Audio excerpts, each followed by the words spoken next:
Good morning all of you. मैं Nitin Tripathi Mishra sir की class में। जैसा कि आपको पता है बीएड का पेपर स्टार्ट हो गया है। आज आप लोगों को जो हम लोग करेंगे रिवीजन पार्ट वो आपका असेसमेंट और टीचिंग एंड लर्निंग से करेंगे। इससे पहले आपके वीडियो जा चुके हैं। असेसमेंट और टीचिंग एंड लर्निंग से आपके ऑब्जेक्टिव क्वेश्चन बने हैं और थ्योरी पार्ट भी पढ़ाया गया है। इसमें आपका मिश्रा सर ने बहुत अच्छी तरह पढ़ाया है आपका असेसमेंट और टीचिंग एंड लर्निंग, उसे आप देख लेंगे। साथ साथ उसके साथ हमारे ऑब्जेक्टिव क्वेश्चन हैं उसे भी आप लोग देख लेंगे। आज जो आपका रिवीजन पार्ट है उसको भी आप लोग चेक कर लेंगे, यानी कि देख लेंगे। इसको आपको देखने के लिए इसका थ्योरी पार्ट और इसका ऑब्जेक्टिव क्वेश्चन आपको लिंक में मिल जाएगा, डिस्क्रिप्शन बॉक्स में मिल जाएगा और आई कार्ड पर भी आपको दिखाई देगा। तो आप लोग उसको पहले रिवाइज कर लेंगे, उसके बाद से रिवीजन पार्ट को भी देख लेंगे। चलिए स्टार्ट करते हैं। असेसमेंट और टीचिंग एंड लर्निंग से पहला क्वेश्चन है आपका, छात्रों की तुलना के लिए कौन सी विधि यानी कौन सी मूल्यांकन विधि का प्रयोग किया जाता है। पहला ऑप्शन है आपका रचनात्मक मूल्यांकन विधि, जिसे हम फॉर्मेटिव इवैल्यूएशन मेथड कहते हैं। दूसरा आपका है संकलित मूल्यांकन विधि, जिसे हम समेटिव इवैल्यूएशन मेथड कहते हैं। थर्ड है आपका निकट संदर्भित परीक्षण, जिसे हम क्राइटेरियन रेफरेंस टेस्ट मेथड बोलते हैं।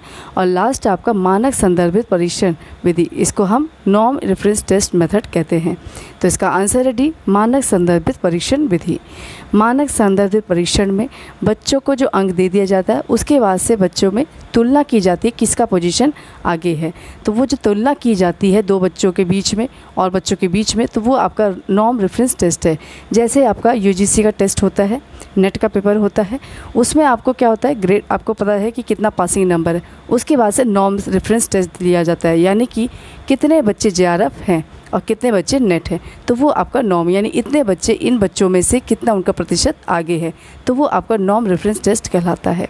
अगर हम फॉर्मेटिव इवैल्यूएशन की बात करें तो फॉर्मेटिव इवैल्यूएशन होता क्या है, ड्यूरिंग द क्लास यानी क्लास के अंतर्गत ही जब हम क्लास पढ़ा रहे हैं उसमें ही बच्चों को जो कठिनाई स्तर होती है उसमें सुधार करने के लिए हम फॉर्मेटिव इवैल्यूएशन मेथड यूज़ करते हैं।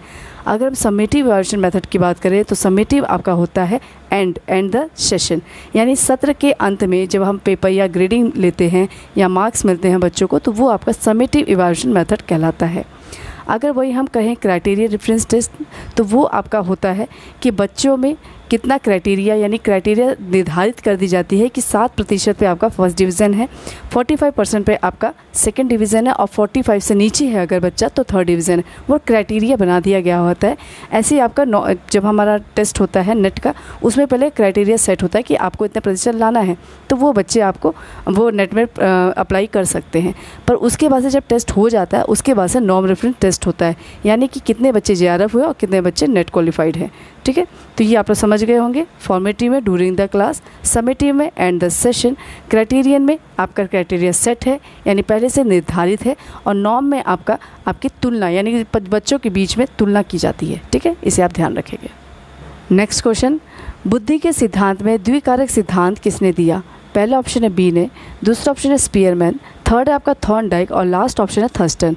तो इसका आंसर है बी, द्वितत्व सिद्धांत किसने दिया है, स्पीयरमैन ने दिया है।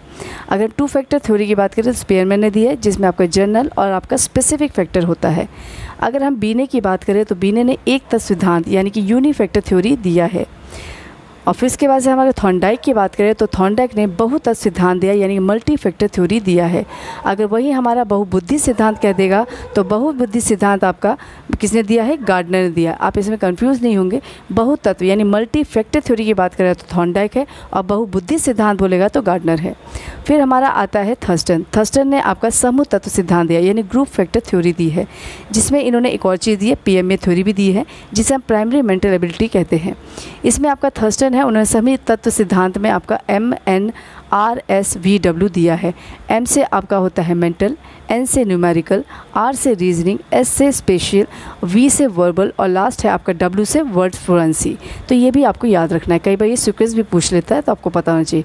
M से आपका क्या होता है मेंटल, N से न्यूमेरिकल, R से रीजनिंग, S से स्पेशियल, V से वर्बल और W से आपका वर्ड फ्लुएंसी हो जाता है। इसके बाद से अगर हमारा प्रतिदर्श सिद्धांत कहा जाए तो वो आपका थॉमसन से है, यानी कि सैम्पलिंग थ्योरी अगर पूछा जाए तो थॉमसन ने दिया है। पदानुक्रमित थ्योरी दी है वो किसने दी है, आपका फिलिप वर्नर ने दी है।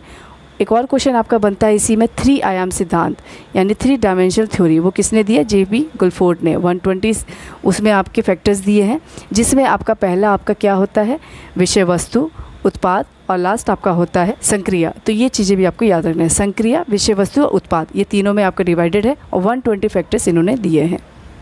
नेक्स्ट क्वेश्चन, टी स्कोर के जनक कौन है? पहला ऑप्शन है आर ए फिशर, दूसरा ऑप्शन है मैकॉल, थर्ड है आपका आर बी कैटल और लास्ट ऑप्शन है जेपी गिलफोर्ड।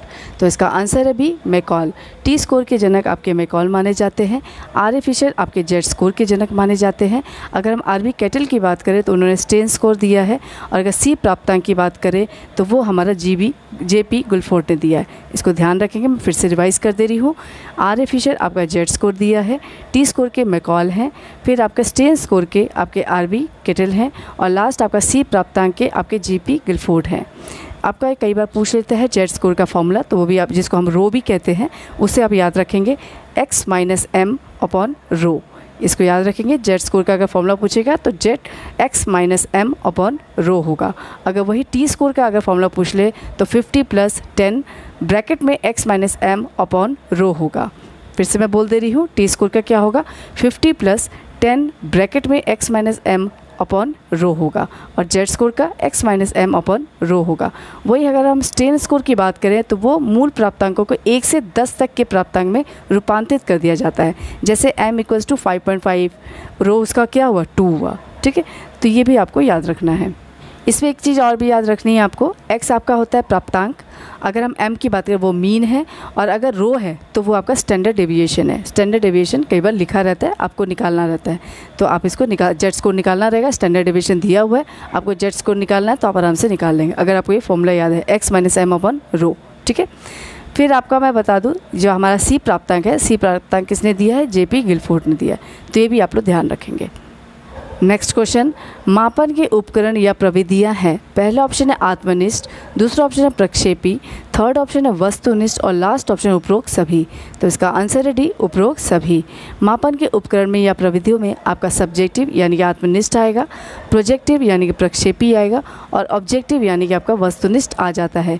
आत्मनिष्ठ के अंदर भी आपके पता होना चाहिए उसके अंदर क्या आता है। सबसे पहले ऑब्जर्वेशन आता है यानी कि प्रेक्षण आता है, फिर आपका इंटरव्यू यानी कि साक्षात्कार आता है, फिर आपका आता है क्वेश्चनयार यानी कि प्रश्नावली आता है, और फिर आपका निर्धारण मापनी आता है यानी कि रेटिंग स्केल आता है। ये तो आपके 4 आत्मनिष्ठ के अंतर्गत आते हैं। कौन कौन सा है, आपका ऑब्जर्वेशन, इंटरव्यू, क्वेश्चनयार और आपका रेटिंग स्केल, जिसे हम हिंदी में क्या कहते हैं, प्रेक्षण, साक्षात्कार, प्रश्नावली और निर्धारण मापनी।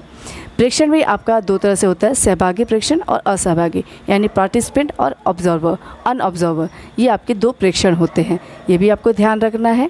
उसके बाद से आपका साक्षात्कार जो है, साक्षात्कार भी आपका 2 तरह से होता है। जैसे एक होता है स्ट्रक्चर, जो पहले से संरचित होता है, मानकीकृत होता है, और दूसरा होता है अनस्ट्रक्चर यानी असंरचित यानी अमानकीकृत होता है। स्ट्रक्चर यानी कि आपका पहले से बना हुआ है, आप गए और आपका इंटरव्यू लिया गया, तो वो संरचित है। अनस्ट्रक्चर्ड ऐसा होता है कि आपको कोई भी क्वेश्चन पुटअप कर सकते हैं, आपका कोई सीक्वेंस नहीं बनाते हैं, बोलो आपके आंसर पे ही क्वेश्चन बनाते हैं, तो वो अनस्ट्रक्चर्ड हो जाता है। इसके बाद से आपका आता है प्रश्नावली। प्रश्नावली का मतलब क्या होता है, वो प्रश्न जिसको सुव्यवस्थित रूप से इसको रखा जाए, जिसमें जनसंख्या के उन न्यायाधीश के समक्ष प्रस्तुत किया जाता है जिससे सूचना अपेक्षित की जाती है। ठीक है, प्रश्नावली भी आपकी 2 तरह की होती है, एक होता है आपका क्लोज और दूसरा होता है ओपन। इसको हम लोग बोलते हैं रिस्ट्रिक्टेड फॉर्म और दूसरा होता है अनरिस्ट्रिक्टेड फॉर्म। रिस्ट्रिक्टेड यानी क्लोज में होता है जैसे कि आपके ऑब्जेक्टिव क्वेश्चन बन जाते हैं, आपके 4 ऑप्शन निर्धारित है, उसमें से एक ही आपको लिखना है, इसमें आप अपने आप से एक्सप्लेन नहीं कर सकते, जो इसमें से आंसर सही है उसी को आपको टिक करना है। पर ओपन एंडेड में होता है जैसे आप निबंध लिख रहे हैं, अपने अपने व्यूज़ लिख रहे हैं, तो वो आपके अनस्ट्रक्चर्ड फॉर्म में आ जाता है यानी अनरिस्ट्रिक्टेड फॉर्म में आ जाता है। ठीक है, फिर आपका आता है रेटिंग स्केल। रेटिंग स्केल को हम लोग श्रेणी मापनी या निर्धारण मापनी भी कहते हैं। ये एक व्यवस्थित पद्धति के अनुसार किसी व्यक्ति अथवा वस्तु में निहित विशेषताओं की सीमा का आकलन करता है, जिसे हम गुणात्मक या परिणात्मक विधि द्वारा प्रदर्शित करते हैं। ये भी आपके कई टाइप के होते हैं रेटिंग स्केल। इसमें आपका आता है न्यूमेरिकल स्केल, जो कि आपका सांख्यिकी मापनी कहा जाता है। फिर आपका आता है चित्रित यानी कि आपका ग्राफिक स्केल आता है। फिर आपका आता है स्टैंडर्ड स्केल, जो आपका प्रमाणीकृत मापनी होता है। फिर आता है कम्युलेटिव पॉइंट स्केल, जिसे हम संचय बिंदु मापनी कहते हैं। और लास्ट आपका आता है फोकस चॉइस रेटिंग स्केल यानी कि बाधित चयन मापनी। तो ये भी आपको ध्यान में रखना है, कई बार ये पूछ लेता है तो आपको ध्यान में रखना है। आपका कौन कौन सा है इसको ध्यान रखेंगे। प्रश्नावली में आपका 2 है, एक रिस्ट्रिक्टेड फॉर्म और अनरिस्ट्रिक्टेड फॉर्म, यानी जिसे हम क्लोज और ओपन भी कहते हैं। फिर आपका जो है रेटिंग स्केल में आपके 4 हैं। पहला आपका न्यूमेरिकल स्केल, चित्रित, प्रमापीकरण मापनी, कम्युलेटिव पॉइंट स्केल और आपका forced choice rating scale. Next question, मापन के स्तर होते हैं। पहला ऑप्शन है 1, दूसरा ऑप्शन है 2, तीसरा ऑप्शन है 3 और लास्ट ऑप्शन है 4। इसका आंसर है डी 4। मापन के स्तर आपके 4 होते हैं। एक होता है आपका नॉमिनल लेवल, दूसरा है आपका ऑर्डिनल लेवल, थर्ड है आपका इंटरवल लेवल और लास्ट ऑप्शन आपका रेशियो लेवल, जिसे हम बोलते हैं हिंदी में नामित। फिर दूसरा है क्रमिक और तीसरा आंतरिक और थर्ड है लास्ट ऑप्शन का अनुपातिक। ये चारों आपके कितने हैं, क्या है, लेवल्स ऑफ मेजरमेंट है। और ये किसने दिया, एस स्टीविंग ने दिया। इसे भी आप ध्यान रखेंगे। अगर हम नॉमिनल लेवल की बात करें तो नॉमिनल लेवल गुण अथवा विशेषता या वर्गों में वो हम क्या कहते हैं, नॉमिनल लेवल कहते हैं। जैसे आपका एक नाम है, शब्द, अक्षर, अंक, अगर इस द्वारा हम संकेत करते हैं तो वो आपका नॉमिनल लेवल आ जाता है। जैसे आपका रूरल अर्बन एक निवास है, यानी कि कुछ लोग ग्रामीण क्षेत्र में रहते हैं, कुछ लोग शहरी क्षेत्र में, दो डिवाइडेड है रूरल और अर्बन, तो ये आपका नॉमिनल लेवल हो जाएगा। वैसे ही आपके जैसे सब्जेक्ट डिवाइडेड है, आर्ट्स, साइंस, कॉमर्स, ये कॉमर्स के बच्चे या आर्ट्स के बच्चे, तो ये बच्चों को नॉमिनल यानी कि नाम दे दिया गया कि आर्ट्स के बच्चे हैं, साइंस के बच्चे हैं। फिर आपका अगर मेल और फीमेल अगर सेक्स के अंतर्गत भी देखा जाए तो मेल और फीमेल ये भी आपका नॉमिनल लेवल में आ जाता है। फिर हम बात करते हैं आपका ऑर्डिनल लेवल। ऑर्डिनल लेवल में आपके गुण के मात्रा के आधार पर डिवाइड होता है। इसमें जैसे आपकी योग्यता कितना श्रेष्ठ है, औसत है कि कमज़ोर है, उसके अनुसार ये बच्चे के गुण की मात्रा के आधार पर इसको डिवाइड किया जाता है। जैसे आपको प्राप्तांक फर्स्ट आया, सेकंड आया, थर्ड आया, तो ये चीज़ें आपके प्राप्तांक भी आपकी किस में आ जाती है, आपकी ऑर्डिनल यानी रैंक दे दिया जाता है। इस रैंक में बच्चा है यानी रैंक ऑर्डर में इसको रखा जाता है। लंबाई कितनी है, जैसे टॉल है, एवरेज है, शॉर्ट है, तो ये सब चीज़ें आपकी किस में आ जाती है, ऑर्डिनल में, यानी कि रैंकिंग में दिया जाता है, रैंक मेथड में डाला जाता है। इसके बाद से आपका आता है इंटरवल। इंटरवल में आपका गुण की मात्रा अथवा परिणाम के पर आधारित होता है, यानी कि आपका जो गुण है उसकी मात्रा के साथ साथ उसके परिणाम पर आधारित भी होता है। इसमें क्या होता है, जैसे आपका मैथ्स में मार्क्स आए 35, 36, 37, यानी कि आपके एक ऑर्डर में आ रहे हैं, एक मतलब एक के बाद दूसरा नंबर आ जाता है, यानी 35 के बाद 36, 36 के बाद 7 आ रहा है, 37 आ रहा है, तो वो आपका क्या हो जाता है, इंटरवल आ जाता है। इसमें एक चीज़ और याद रखेंगे, इंटरवल में आपका क्या होता है, जो एब्सोल्यूट जीरो होता है यानी वास्तविक शून्य जो होता है वो हाइपोथेटिकल होता है यानी आभासी होता है। पर अगर हम रेशियो की बात करें, रेशियो मेजरमेंट की बात करें, तो वो आपका एब्सोल्यूट जीरो यानी कि ट्रू ज़ीरो होता है। जैसे कि आपका लंबाई, भार, दूरी, आपकी लंबाई जितनी है उतनी ही आपको बताएगा, उतना ही रेशियो दिखाएगा।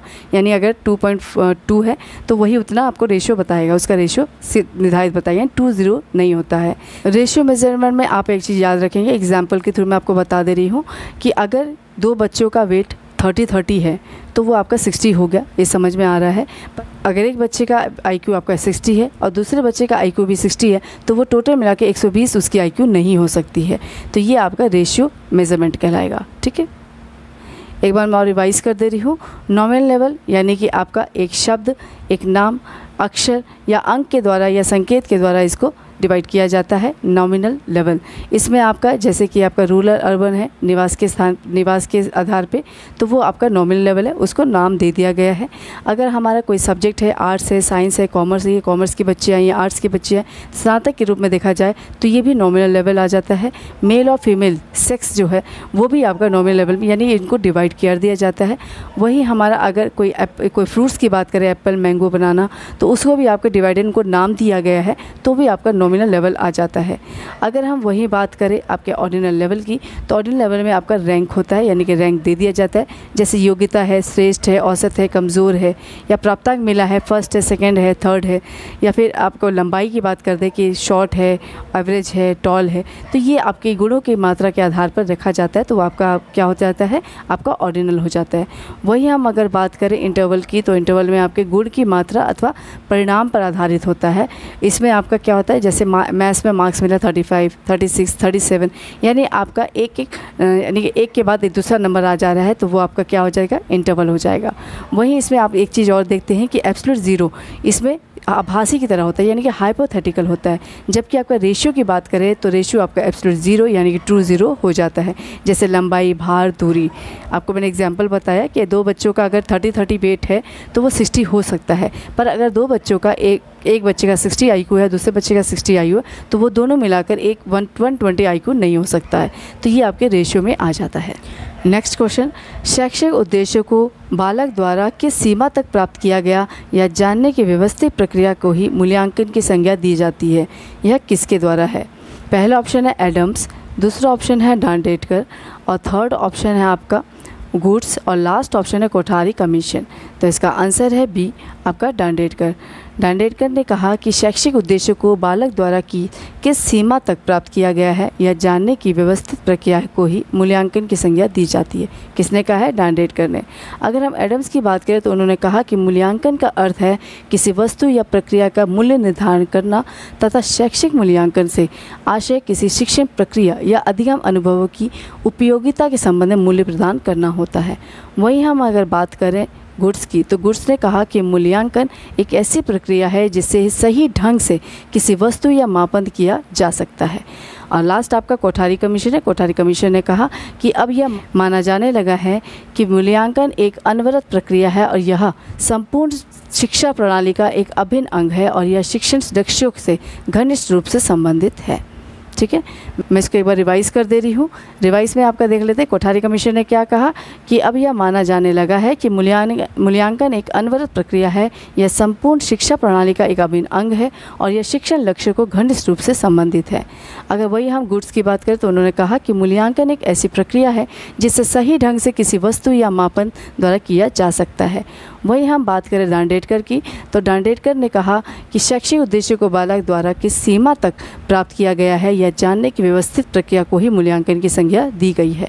वहीं हम एडम्स की बात करें तो उन्होंने कहा कि मूल्यांकन का अर्थ है किसी वस्तु या प्रक्रिया का मूल्य निर्धारण करना तथा शैक्षिक मूल्यांकन से आशय किसी शिक्षण प्रक्रिया या अधिगम अनुभव की उपयोगिता के संबंध में मूल्य प्रदान करना होता है। तो ये तो था आपका स्टेटमेंट। स्टेटमेंट्स आप लोग पढ़ लेंगे। स्टेटमेंट्स आपका एज इट इज़ पूछ लेता है, तो वो आपको ध्यान रखना है। नेक्स्ट क्वेश्चन है आपका आंकलन एक प्रक्रिया है। पहला ऑप्शन योगात्मक, दूसरा ऑप्शन रचनात्मक, थर्ड है आपका अ और ब दोनों और लास्ट ऑप्शन इनमें से कोई नहीं। तो इसका आंसर है सी, यानी अ और ब दोनों। आंकलन एक प्रक्रिया है, यानी इसका क्या मतलब है कि ये योगात्मक भी है और रचनात्मक। असेसमेंट आपका समेटिव और फॉर्मेटिव दोनों प्रोसेस में चलती है। नेक्स्ट क्वेश्चन, प्राथमिक शिक्षा के मूल्यांकन पर किसने जोर दिया? पहला ऑप्शन राष्ट्रीय शिक्षा नीति 1986, दूसरा ऑप्शन राष्ट्रीय शिक्षा नीति 2020, थर्ड ऑप्शन है हंटर आयोग 1882 और लास्ट ऑप्शन इनमें से कोई नहीं। इसका आंसर है सी, हंटर आयोग 1882। प्राथमिक शिक्षा के मूल्यांकन पे हंटर आयोग 1882 ने जोर दिया था। हंटर आयोग फिलिप हंटर द्वारा दिया गया था, उनकी अध्यक्षता में दिया गया था 1882 में, और इसको डिवाइड किया था प्राथमिक और माध्यमिक में। उस समय सचिव उस समय थे BL राइस, ये भी आप ध्यान रखेंगे।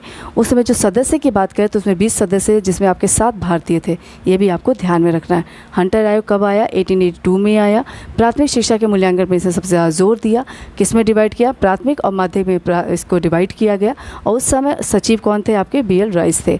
ये भी आपको ध्यान में रखना है।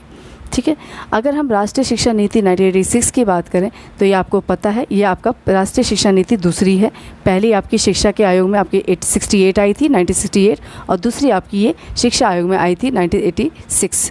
तो इन्होंने क्या किया था? इन्होंने अंकों के स्थान पर ग्रेड का प्रयोग का सुझाव दिया था इस आयोग में। ये आपको ध्यान में रखना है। अगर पूछ लेगा कि अंकों के स्थान पर ग्रेड का प्रयोग किस आयोग ने किया, तो वो आपका राष्ट्रीय शिक्षा नीति 1986 ने किया। वही हम आपकी बात करें माध्यमिक की, इसके बाद से जो माध्यमिक आया था वो भी आपको पता होना चाहिए, 1952-53 मुताले के द्वारा आया गया था। फिर आपका है राष्ट्रीय शिक्षा नीति 2020, ये भी आपको ध्यान रखना है। ये तो अभी आपको डिटेल में पढ़ना ही है क्योंकि इनसे क्वेश्चन बनते ही हैं।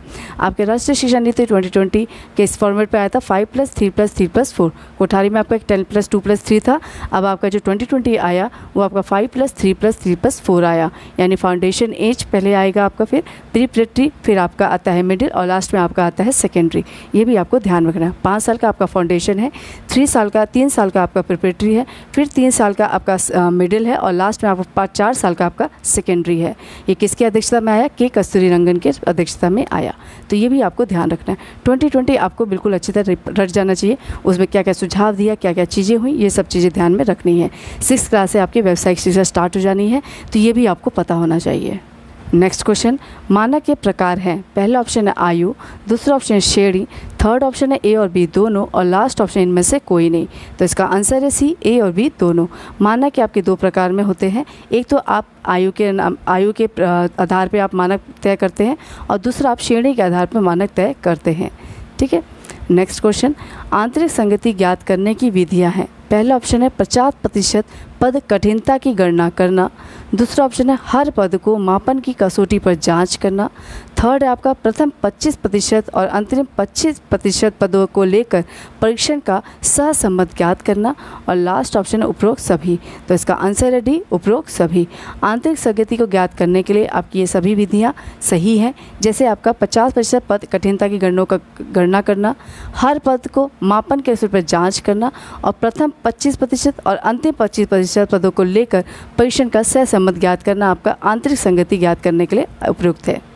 नेक्स्ट क्वेश्चन, उपलब्धि परीक्षण वह अभिकल्प है जो एक विशेष विषय या पाठ्यक्रम के विभिन्न विषयों में व्यक्ति के ज्ञान, समझ और कौशल का मापन करता है। यह किसके द्वारा लिखा गया है?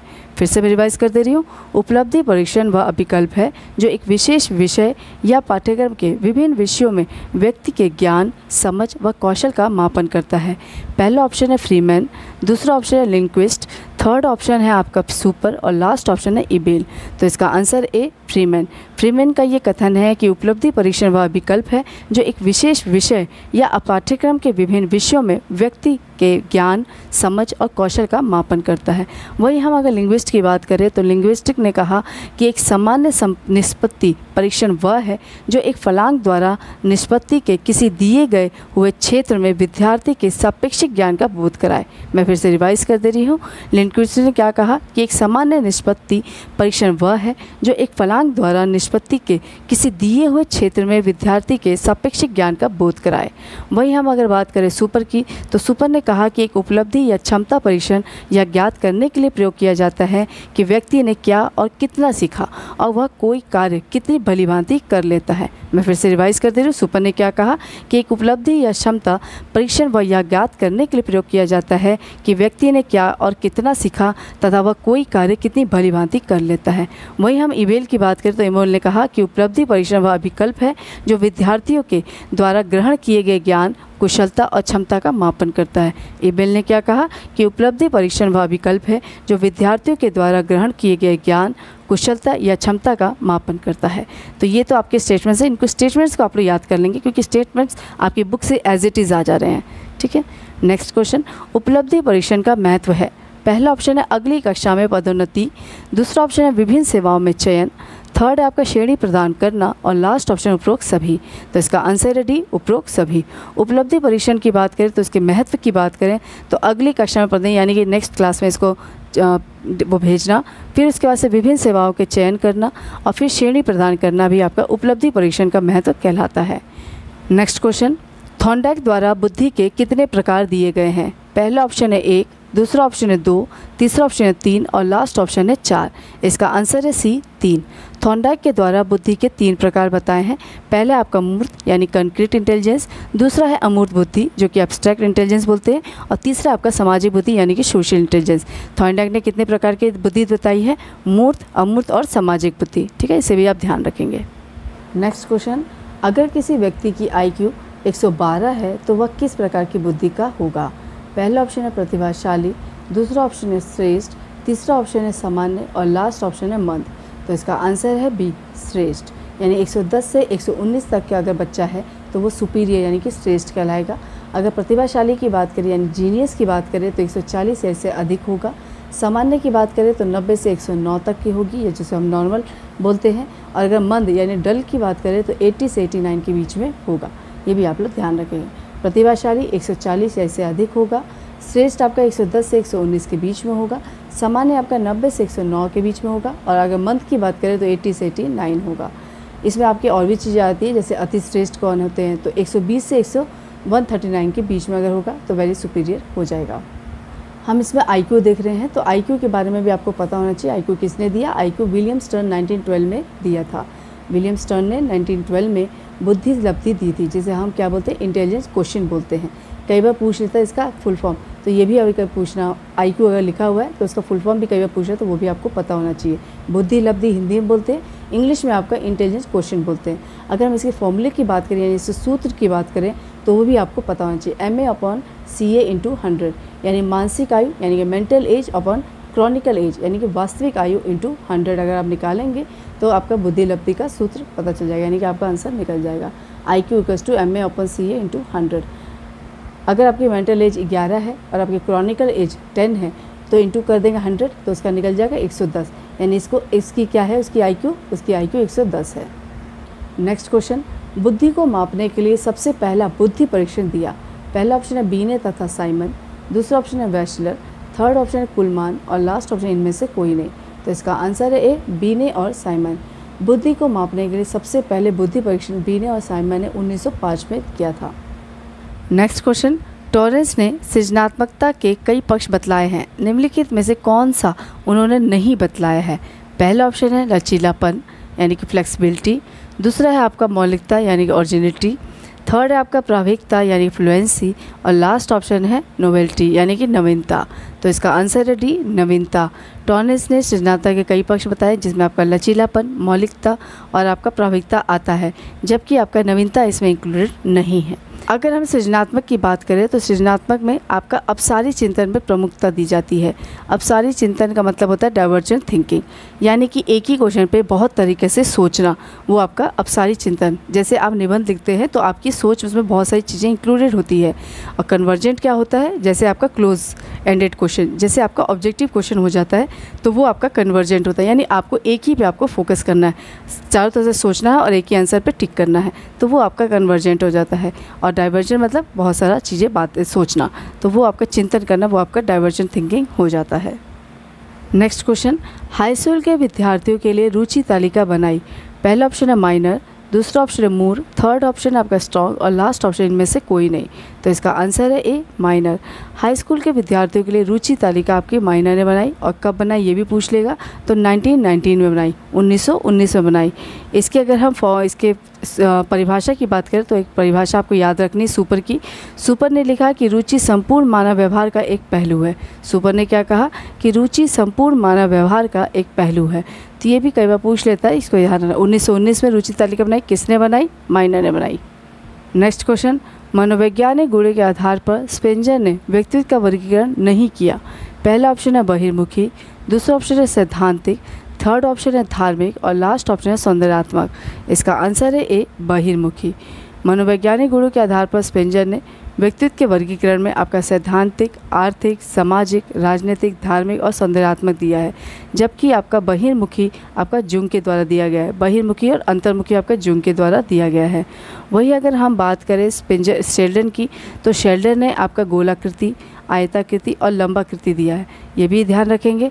और वहीं अगर हम कैचमर की बात करें तो कैचमर ने पिकनिक, एस्थेटिक और एथलेटिक इन सब में दिया था, तो ये भी ध्यान रखेंगे आप। स्पेंजर ने कौन कौन सा दिया, सैद्धांतिक, आर्थिक, सामाजिक, राजनीतिक, धार्मिक और सौंदर्यात्मक। और जुंग की बात करें तो बहिर्मुखी, अंतर्मुखी। फिर अगर हम बात करें शेल्डर की, तो शेल्डर ने गोलाकृति, आयताकृति और लंबाकृति दिया है। वहीं अगर हम कैचमर की बात करें तो उन्होंने पिकनिक, एस्थेटिक और एस्थेटिक दिया है, तो ये भी आप ध्यान रखेंगे। नेक्स्ट क्वेश्चन, हरमान रोशा ने व्यक्तित्व परीक्षण के लिए कौन सा प्रक्षेपी विधि दिया है। पहला ऑप्शन है शब्द साहचर्य परीक्षण, जिसे वर्ड एसोसिएशन टेस्ट कहते हैं। दूसरा आपका रोशाक परीक्षण, रोशाक इंक प्लॉट टेस्ट बोलते हैं। थर्ड है आपका TAT यानी कि थर्मेटिक अप्रिसिएशन टेस्ट, और लास्ट है आपका CAT यानी कि चिल्ड्रन अप्रिसिएशन टेस्ट। तो इसमें से कौन सा दिया है, इसका आंसर है B, block ink blot test, यानी कि आपका सेकंड रोशाक परीक्षण, रोशाक इंक ब्लॉट टेस्ट आपका किसने दिया है, हरमान रोशा ने दिया है। अगर वही हम बात करें वर्ड एसोसिएशन टेस्ट यानी शब्द साहचर्य परीक्षण की, तो वो आपका गाल्टर ने दिया है। फिर हम अगर बात करें थर्मेटिक अप्रिसिएशन टेस्ट की यानी TAT की, जिसे हम प्रासंगिक अंतर्बोध परीक्षण भी कहते हैं, उसे मार्गन मूरे ने दिया है। और अगर हम बात करें कैट की यानी चिल्ड्रन अप्रिसिएशन टेस्ट, तो वो आपका बोलाक लियोपोल्ड ने दिया है, तो ये भी आपको ध्यान में रखा है। मैं फिर से रिवाइज कर दे रही हूँ। वर्ल्ड एसोसिएशन टेस्ट यानी कि शब्द साहचर्य ये परीक्षण आपका गाल्टन ने दिया है। रोशाक परीक्षण यानी रोशाक इंक ब्लॉट टेस्ट आपका हरमन रोशा ने दिया है। थर्मेटिक एप्रिसिएशन टेस्ट यानी प्रासंगिक अंतर्बोध परीक्षण आपका मार्गन एंड मूरे ने दिया है। और वहीं आपका कैट यानी कि चिल्ड्रन एप्रिसिएशन टेस्ट आपका ब्लाक लियोपोल्ड ने दिया है। नेक्स्ट क्वेश्चन, व्यक्तित्व शब्द की उत्पत्ति हुई है। पहला ऑप्शन है पर्सोना, दूसरा ऑप्शन है पर्सना, थर्ड ऑप्शन है पर्सोना और लास्ट ऑप्शन है आपका इनमें से कोई नहीं। तो इसका answer A persona, PERSONA, persona, जिसका अर्थ होता है मुखौटा और यही पर्सनालिटी बन जाता है। यानी कि व्यक्तित्व का आपका लैटिन भाषा पर्सोना से बना है जिसका अर्थ होता है मुखौटा। नेक्स्ट क्वेश्चन, निर्धारण मापने के प्रकार होते हैं। पहला ऑप्शन है 3, दूसरा ऑप्शन है 4, तीसरा ऑप्शन है 5 और लास्ट ऑप्शन है 6। तो इसका आंसर है बी 4। निर्धारण मापने के 4 प्रकार के होते हैं। एक होता है आपका न्यूमेरिकल स्केल जिसे संख्यात्मक मापदंड बोलते हैं। दूसरा आपका होता है ग्राफिक स्केल जिसे रेखांकित मापदंड बोलते हैं। थर्ड है आपका कम्युलेटिव पॉइंट स्केल जिसे हम संचयी अंक मापदंड कहते हैं। और लास्ट आपका होता है स्टैंडर्ड स्केल यानी कि मानक मापदंड। तो ये चारों आपके मापने स्केल होते हैं यानी कि rating scale, numerical scale, graphical scale, cumulative point scale और standard scale. Next question, MMPI का निर्माण किसने किया। पहला ऑप्शन है हाथवे एंड एडवर्ड, दूसरा ऑप्शन है हाथवे एवं मैकिनले, थर्ड ऑप्शन है एडवर्ड एंड हाइजेंक और लास्ट ऑप्शन है एडवर्ड एंड कैटल। तो इसका आंसर है बी हाथवे एवं मैकिनले। MMPI का निर्माण किसने किया, हाथवे एवं मैकिनले ने किया। MMPI का फुल फॉर्म भी पूछ लेता है, मिनीसोटा मल्टीफेसिक पर्सनालिटी इन्वेंट्री। क्या होता है इसका full form, Minnesota multiphasic personality inventory. और ये किसके लिए यूज़ होता है, रोगात्मक शील गुणों का पता लगाने के लिए किया जाता है। ठीक है, इसे भी याद रख देंगे। MMPI Minnesota multiphasic personality inventory ये किसके लिए यूज़ होता है, रोगात्मक शील गुणों का पता लगाने के लिए किया जाता है। इसका निर्माण किसने किया, हाथवे और मैकिनले ने। नेक्स्ट क्वेश्चन, सांख्यिकी को वास्तव में गणना करने का विज्ञान कहा है। किसने कहा है ये आपको बताना है। पहला ऑप्शन है आपका इंग्लिश एंड इंग्लिश, दूसरा ऑप्शन है A.L. बाउले, थर्ड ऑप्शन है बैरिंगटन और लास्ट ऑप्शन है फर्ग्यूसन। इसका आंसर है बी A.L. बाउले। A.L. बाउले ने कहा कि सांख्यिकी को वास्तव में गणना करने का विज्ञान कहा जा सकता है। और वही हम बात करें बैक्टिंगटन की तो उन्होंने कहा कि सांख्यिकी अनुमानों एवं संभावनाओं का विज्ञान है। फर्ग्यूसन ने क्या कहा कि सांख्यिकी वैज्ञानिक विधान की वह शाखा है जिसका संबंध सर्वेक्षण तथा परीक्षण द्वारा प्राप्त होने वाली सामग्री के संकलन, वर्गीकरण तथा व्याख्या से है। वही हम अगर इंग्लिश की बात करें तो उन्होंने कहा कि सांख्यिकी वह कला और विज्ञान है जो किसी निर्धारित क्षेत्र में अनेक तथ्यों का एकत्रीकरण और संयोजन करती है। मैं फिर से रिवाइज कर दे रही हूँ। इंग्लिश ने क्या कहा कि सांख्यिकी वह कला और विज्ञान है जो किसी निर्धारित क्षेत्र में अनेक तथ्यों का एकत्रीकरण और संयोजन करती है। वहीं हम बाउले की बात करें तो बाउले ने कहा कि सांख्यिकी को वास्तव में गणना करने का विज्ञान कहा जा सकता है। बैक्टिंगटन की बात करें तो उन्होंने कहा कि सांख्यिकी अनुमानों एवं संभावना का विज्ञान है। वहीं हम फर्ग्यूसन की बात करें उन्होंने कहा कि सांख्यिकी विज्ञान विधान की एक शाखा है। इसका संबंध सर्वेक्षण तथा परीक्षणों के द्वारा प्राप्त होने वाली सामग्री का संकलन, वर्गीकरण और व्याख्या से है। नेक्स्ट क्वेश्चन, निम्न में से कौन सा कथन सही नहीं है। पहला ऑप्शन है कोई परीक्षण विश्वसनीय के बिना वैध नहीं हो सकता है। दूसरा ऑप्शन है कोई परीक्षण वैधता के बिना विश्वसनीय हो सकता है। थर्ड ऑप्शन है कोई परीक्षण वैध या विश्वसनीय दोनों हो सकते हैं और लास्ट ऑप्शन है कोई परीक्षण विश्वसनीयता के बिना भी वैध हो सकता है। तो ये आपका ऑप्शन सही है, यानी ये कथन आपका गलत है। कोई परीक्षण विश्वसनीय के बिना वैध हो सकता है, ये कथन गलत है। पर इसमें करेक्ट आंसर सी डी है। ठीक है, इसका मतलब है कि जो चीज़ें आपकी वैध है वो विश्वसनीय होनी चाहिए, यानी कोई भी परीक्षण विश्वसनीय बिना वैध नहीं हो सकता है। ये आपको ध्यान में रखना है। नेक्स्ट क्वेश्चन, ऐसा चर जिसमें मूल्य को गिनती करके निर्धारित किया जा सकता है या किस कहा जाता है। पहला ऑप्शन है गुणात्मक चर, दूसरा ऑप्शन है परिमाणात्मक चर, थर्ड ऑप्शन है आपका सतत चर और लास्ट ऑप्शन है आपका असतत चर। इसका आंसर है सी सतत चर। ऐसा चर जिसमें मूल्य की गिनती करके निर्धारित किया जा सकता है उसे हम सतत चर कहते हैं। अगर हम इसके उदाहरण की बात करें तो एक व्यक्ति की आयु आपकी सतत चर है क्योंकि वह चलती रहती है, यानी एक चर ऐसा मूल्य जिसकी गिनती करके निर्धारित किया जा सकता है। नेक्स्ट क्वेश्चन, निम्न में से विचलनशीलता की माप के रूप में कौन सा सही नहीं है। पहला ऑप्शन है चतुर्थ विचलन, दूसरा ऑप्शन है रेंज, तीसरा ऑप्शन है मानक विचलन और लास्ट ऑप्शन है नमूना चयन त्रुटि। तो इसका आंसर है डी, नमूना चयन त्रुटि। विचलनशीलता की माप के रूप में आपका नमूना चयन त्रुटि नहीं है। और विचलनशीलता की बात करें तो यह 4 प्रकार की होती है। एक होता है आपका क्वार्टाइल डेविएशन, जिसे आप चतुर्थ विचलन बोलते हैं। दूसरा आपका रेंज, जिसे परास बोलते हैं। थर्ड है आपका मानक विचलन यानी कि स्टैंडर्ड डेविएशन बोलते हैं। और फोर्थ आपका मीन डेविएशन होता है यानी कि मध्यमान विचलन होता है। तो ये भी आपको याद रखना है।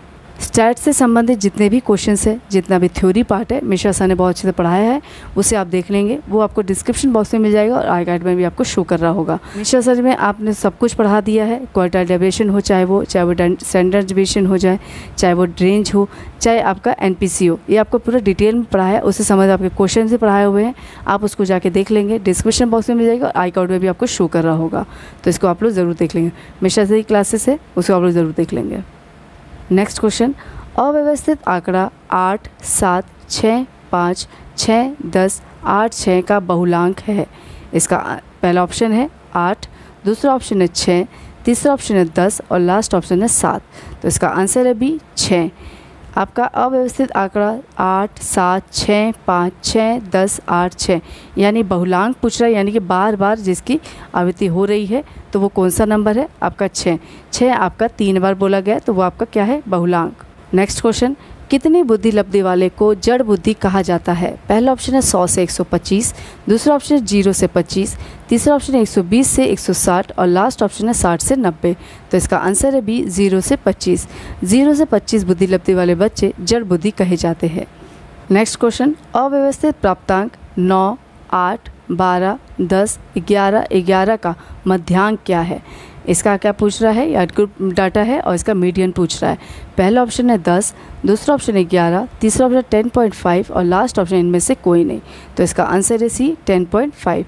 इसको आप असेंडिंग और डिसेंडिंग ऑर्डर में डालेंगे, उसके बाद से आप इसको अनग्रुप डाटा में आप इसको देखेंगे तो ये आपका क्या हो जाएगा? 10.5 हो जाएगा। यानी 10 और 11 के बीच में अगर आप बाय 2 करेंगे तो 10.5 हो जाएगा। ये जो है आपका अनग्रुप डाटा, आपका ग्रुप डाटा, आपका मीन, मीडियन, मोड, ये जितने भी चीज़ें आपके स्टैंडर्ड डेविएशन हुआ, चाहे मीन डेविएशन हो गया, NPC हो गया, ये जितनी भी आपकी स्टैट से संबंधित क्वेश्चंस हैं वो आपके मिश्रा सर ने पढ़ाया। इसे आप ज़रूर देख लेंगे क्योंकि उससे आपको बहुत हेल्प है, क्योंकि ये नंबर आपके पूरे के पूरे मिलने वाले हैं।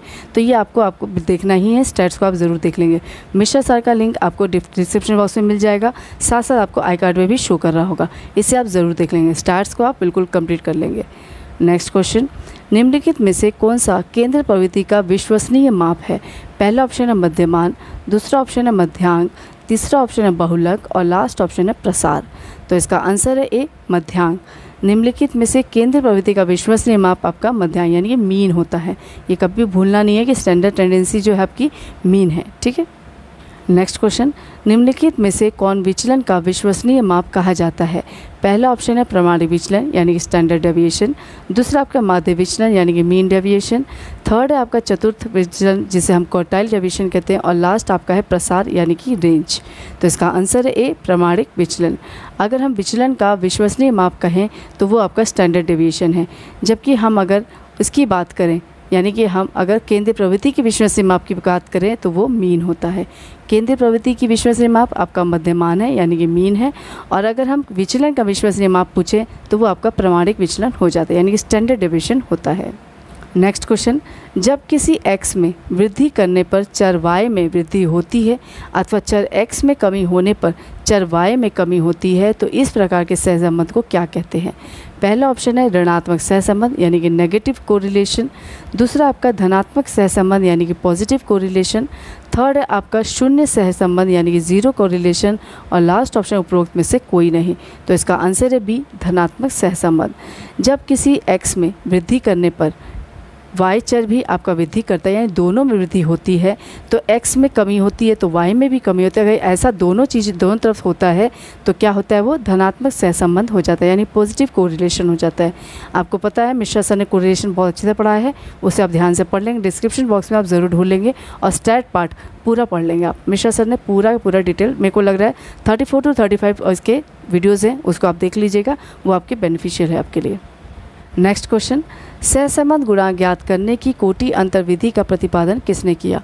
पहला ऑप्शन है स्पीयरमैन, दूसरा ऑप्शन है कार्ल पियर्सन, थर्ड है आपका फ्रीमैन और लास्ट ऑप्शन है फिशर। तो इसका आंसर ए स्पीयरमैन। स्पीयरमैन ने सहसंबंध गुणांक ज्ञात करने की कोटि अंतर विधि यानी कि रैंक ऑर्डर मेथड दिया है, जबकि हम कार्ल पियर्सन की बात करें तो उन्होंने प्रोडक्ट मेथड दिया है। नेक्स्ट क्वेश्चन, निम्नलिखित में से कौन वस्तु परीक्षण का दोष है? पहला ऑप्शन है पर्याप्त नमूनाकरण, दूसरा ऑप्शन है अंकन में सुविधा, थर्ड है आपका उत्तर का अनुमान लगाने की संभावना और लास्ट ऑप्शन है विश्वसनीयता। तो इसका आंसर है सी, उत्तर का अनुमान लगाने की संभावना। आपका जो वस्तुनिष्ठ परीक्षण है उसका दोष क्या है? उत्तर का अनुमान लगाने की संभावना। जबकि अगर हम वस्तुनिष्ठ परीक्षण की बात करें तो उसमें पर्याप्त नमूनाकरण, अंकन में सुविधा और विश्वसनीयता ये इसके लाभ में आ जाता है।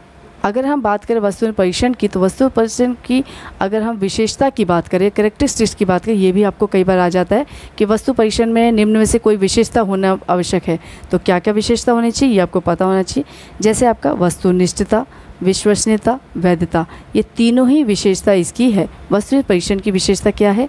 वस्तुनिष्ठता, विश्वसनीयता और वैधता। और वस्तु परीक्षण में आपका कौन से दोष होते हैं? उत्तर का अनुमान लगाने की संभावना इसका दोष है, जबकि लाभ में आपका पर्याप्त नमूनाकरण, अंकन में सुविधा और विश्वसनीयता होती है। नेक्स्ट क्वेश्चन, जब कोई परीक्षण वही मापता है जिसके लिए उसका निर्माण किया गया है, वह परीक्षण कहलाता है। पहला ऑप्शन है विश्वसनीयता, दूसरा ऑप्शन है वैधता, थर्ड ऑप्शन है संक्षिप्तता और लास्ट ऑप्शन है वस्तुनिष्ठता। तो इसका आंसर है बी, वैधता। जब हम किसी परीक्षण को वही नापते हैं जिसका हमने उसने निर्माण किया है, तो वो क्या हो जाता है? वैधता। जब कोई परीक्षण वही मापता है जिसके लिए उसका निर्माण किया गया है, तो वो परीक्षण आपका वैधता कहलाता है, यानी वैलिडिटी कहलाती है। नेक्स्ट क्वेश्चन, निम्नलिखित में से कौन ज्ञानात्मक क्षेत्र के उद्देश्य से संबंधित नहीं है? पहला ऑप्शन है ज्ञान, दूसरा ऑप्शन है एप्लीकेशन यानी अनुप्रयोग, थर्ड है आपका विश्लेषण और लास्ट ऑप्शन है चरित्रीकरण। तो इसका आंसर है डी, चरित्रीकरण। ज्ञानात्मक क्षेत्र में आपके उद्देश्य में कौन आता है? ज्ञान, बोध, प्रयोग, संश्लेषण, विश्लेषण, मूल्यांकन, ये आपके आते हैं 6। पर आपका इसमें क्या है? चरित्रीकरण। ये आपका ज्ञानात्मक पक्ष में नहीं, आपके भावात्मक क्षेत्र में आ जाता है। ठीक है, रिसीविंग, रिस्पॉन्डिंग, वैल्यूइंग, ऑर्गेनाइजेशन और कैरेक्टराइजेशन, ये आपका किस में आ जाता है? भावात्मक क्षेत्र में आ जाता है। नेक्स्ट क्वेश्चन, निम्नलिखित में से कौन निबंधात्मक परीक्षण की विशेषता नहीं है? पहला ऑप्शन है आपका उत्तरों का अनुमान लगाना संभव नहीं, दूसरा ऑप्शन है प्रश्नों का निर्माण करना आसान, तीसरा है अंकन में वस्तुनिष्ठता और लास्ट ऑप्शन है आपका परीक्षार्थी के विचार अभिव्यक्त करने की स्वतंत्रता। तो इसका आंसर है सी, अंकन में वस्तुनिष्ठता। निबंधात्मक की बात कर रहा है तो वो आपका ऑब्जेक्टिव ना होके आपका क्या हो जाए? सब्जेक्टिव हो जाता है, यानी उत्तरों का अनुमान लगाना संभव नहीं है। फिर उसके बाद से प्रश्नों का निर्माण करना आसान होता है और परीक्षार्थी के विचार अभिव्यक्त करने की स्वतंत्रता होती है, यानी वो ओपन एंडेड होके ये क्वेश्चन का आंसर देता है, तो वो निबंधात्मक परीक्षण हो जाता है। और अंकन में वस्तुनिष्ठता है तो ये इसकी विशेषता नहीं मानी जाएगी। नेक्स्ट क्वेश्चन, किस उपागम में संख्याओं का उपयोग होता है? पहला ऑप्शन है मनोविश्लेषण, दूसरा ऑप्शन है प्रश्नावली, थर्ड है आपका सांख्यिकी और लास्ट ऑप्शन है तुलनात्मक। तो इसका आंसर है सी, सांख्यिकी। आपका सांख्यिकी उपागम में संख्याओं का उपयोग होता है, जबकि आपका प्रश्नावली, मनोविश्लेषण और तुलनात्मक में नहीं होता है। नेक्स्ट क्वेश्चन, उच्चतम प्राप्तांक एवं निम्नतम प्राप्तांक के बीच के अंतर को कहते हैं। पहला ऑप्शन है मध्यमान, दूसरा ऑप्शन है प्रसार, तीसरा ऑप्शन है प्रमाणिक विचलन और लास्ट ऑप्शन है माध्य विचलन। तो इसका आंसर है बी, प्रसार, यानी कि रेंज। उच्चतम प्राप्तांक और निम्नतम प्राप्तांक के बीच में जब हम अंतर को देखते हैं तो वो आपका रेंज कहलाता है। ठीक है, नेक्स्ट क्वेश्चन, मूल्यांकन प्रक्रिया है। पहला ऑप्शन है गुणात्मक, दूसरा ऑप्शन है परिमाणात्मक, थर्ड ऑप्शन है गुणात्मक और परिमाणात्मक दोनों और लास्ट ऑप्शन उपरोक्त में से कोई नहीं। तो इसका आंसर है सी, गुणात्मक और परिमाणात्मक दोनों। मूल्यांकन आपकी गुणात्मक प्रक्रिया भी है और परिमाणात्मक भी प्रक्रिया होती है, यानी क्वालिटिव और क्वांटिटेटिव दोनों ही प्रोसेस हो जाते हैं। नेक्स्ट क्वेश्चन, निर्माणात्मक मूल्यांकन का उद्देश्य है, यानी कि फॉर्मेटिव इवैल्यूएशन की बात कर रहा है। पहला ऑप्शन है छात्रों को चुनना, दूसरा ऑप्शन है अंतिम स्थिति का पता लगाना, थर्ड ऑप्शन है छात्रों की प्रगति का पता लगाना और लास्ट ऑप्शन है उपरोक्त में से कोई नहीं। तो इसका आंसर है सी, छात्रों की प्रगति का पता लगाना, यानी कि मॉनिटरिंग प्रोग्रेस ऑफ स्टूडेंट। तो ये आपका फॉर्मेटिव इवैल्यूएशन हो जाता है। नेक्स्ट क्वेश्चन, भार कौन सा चर है? पहला ऑप्शन है सतत चर, दूसरा ऑप्शन है असतत चर, थर्ड है आपका उपरोक्त दोनों और लास्ट ऑप्शन उपरोक्त में से कोई नहीं। तो इसका आंसर है ए, सतत चर। भार आपका कैसा चर है? सतत चर है, यानी कंटिन्यूस वेरिएबल है, क्योंकि अगर भार आपका 5 भी हो सकता है, आपका 35.6 भी हो सकता है, तो 35 भी हो सकता है। तो ये आपका कंटिन्यूस वेरिएबल कहलाता है। नेक्स्ट क्वेश्चन, निम्नलिखित में से कौन दीर्घकालीन निर्णयों के लेने में महत्वपूर्ण भूमिका अदा करता है?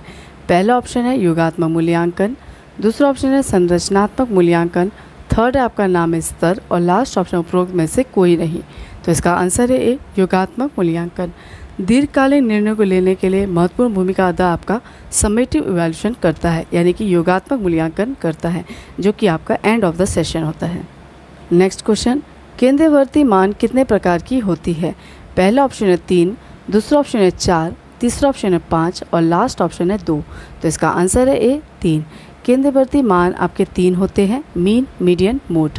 ये भी आपको ध्यान रखना है। नेक्स्ट क्वेश्चन, प्रक्षेपीय तकनीक का प्रयोग किसके मापन के लिए किया जाता है? पहला ऑप्शन है व्यक्तित्व मापन, दूसरा ऑप्शन है बुद्धि मापन, थर्ड है आपका अभिक्षमता मापन और लास्ट ऑप्शन है अभिवृत्ति मापन। तो इसका आंसर है ए व्यक्तित्व मापन। प्रक्षेपीय तकनीक का प्रयोग आपका व्यक्तित्व मापन के लिए किया जाता है।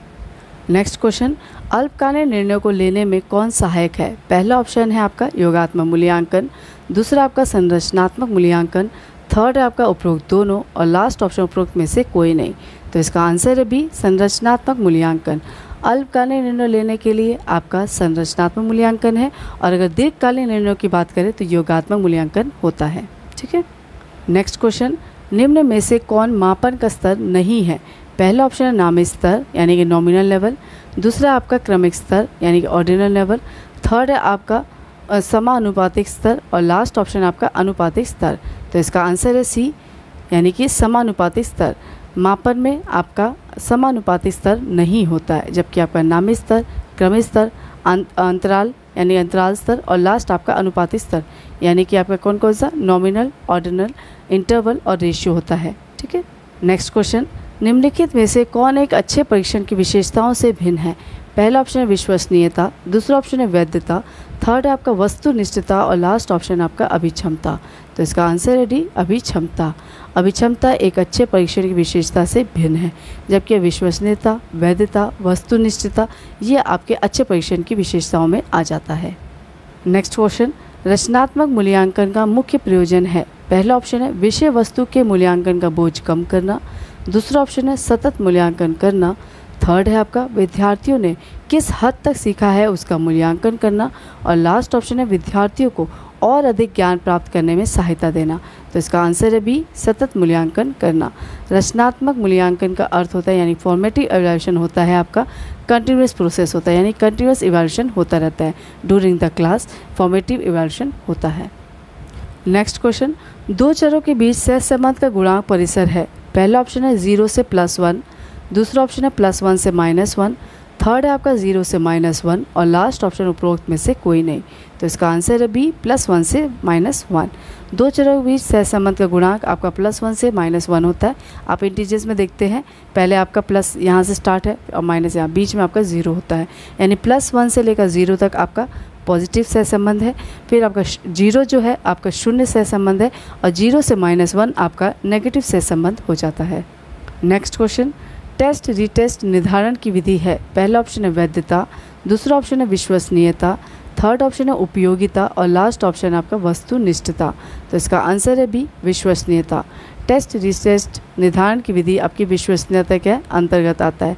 विश्वसनीयता में आपका एक ही परीक्षण को बार बार उसका प्रयोग करना और एक ही रिजल्ट मिलना आपका विश्वसनीय कहलाता है। यानी कि हम अगर किसी टेस्ट को बनाते हैं और एक टेस्ट को देने के बाद से कोई और भी उस टेस्ट को 1 महीने 10 महीने बाद भी दे और वही आपको रिजल्ट मिल जाता है तो वह आपका क्या हो जाता है, विश्वसनीयता कहलाता है। नेक्स्ट क्वेश्चन, निम्नलिखित में से कौन सा पद विश्लेषण से संबंधित नहीं है? पहला ऑप्शन है पद कठिनाई स्तर, दूसरा ऑप्शन है पद विभेदन स्तर, थर्ड आपका विश्वसनीयता गुणांक और लास्ट ऑप्शन है अध्यापन प्रयासों के लिए पद की संवेदनशीलता। तो इसका आंसर है सी विश्वसनीयता गुणांक, यानी कि रिलायबिलिटी कोफिशिएंट होता है। रिलायबिलिटी कोफिशिएंट आपका पद विश्लेषण संबंधित नहीं है, जबकि पद की कठिनाई स्तर, पद विभेदन स्तर और अध्यापक प्रयासों के लिए पद की संवेदनशीलता आपका पद विश्लेषण संबंधित है। आज के वीडियो का लास्ट क्वेश्चन है, एक उपलब्धि परीक्षण के आधार पर एक अध्यापक राम, श्याम और ध्यान को क्रमशः प्रथम, द्वितीय और तृतीय स्थान देता है तो यह उदाहरण किसका है? पहला ऑप्शन है अनुपात माप, दूसरा क्रम सूचक माप, थर्ड है आपका अंतराल माप और लास्ट ऑप्शन नाम मात्र माप। तो इसका आंसर है बी, क्रम सूचक माप, यानी कि ऑर्डिनल स्केल। ऑर्डिनल मतलब होता है ऑर्डर में देना, रैंक में देना। जब अध्यापक राम, श्याम और ध्यान को क्रमशः प्रथम, द्वितीय और तृतीय दे रहा है, यानी फर्स्ट, सेकंड, थर्ड दे रहा, स्थान दे रहा है, यानी उनको रैंक दे रहा है, तो वो आपका क्या होगा? ऑर्डिनल स्केल हो जाएगा। वहीं अगर आपका नाम या शब्द या अंक दिया होता तो वो नॉमिनल, यानी कि आपका नामित मापन हो जाता। ये तो था हमारा वीडियो। शुरू से लेकर लास्ट तक वीडियो को ज़रूर देखिए। एक एक क्वेश्चन आपके लिए इंपॉर्टेंट है और कुछ क्वेश्चन आपके प्रीवियस क्वेश्चन भी है, तो इसे आप लोग ध्यान से देख लेंगे। अगर मेरा प्रयास अच्छा लगे तो इसे लाइक कीजिए, शेयर कीजिए, कमेंट ज़रूर कीजिए, सब्सक्राइब करना बिल्कुल मत भूलिए। और एक चीज़ और, आप स्टैट्स के सभी पार्ट अब मिश्रा सर की क्लासेस से देख लेंगे, आपको डिस्क्रिप्शन बॉक्स में मिल जाएगा और आई कार्ड में भी शो कर रहा होगा। तो ये क्वेश्चन आप लोग ज़रूर देख लें, क्योंकि ये आपको नंबर स्कोर करने के होते हैं, तो इस वजह से आपको अच्छा रहेगा कि आप स्टैट्स सबसे पहले पढ़ें। ठीक है, तब तक के लिए धन्यवाद।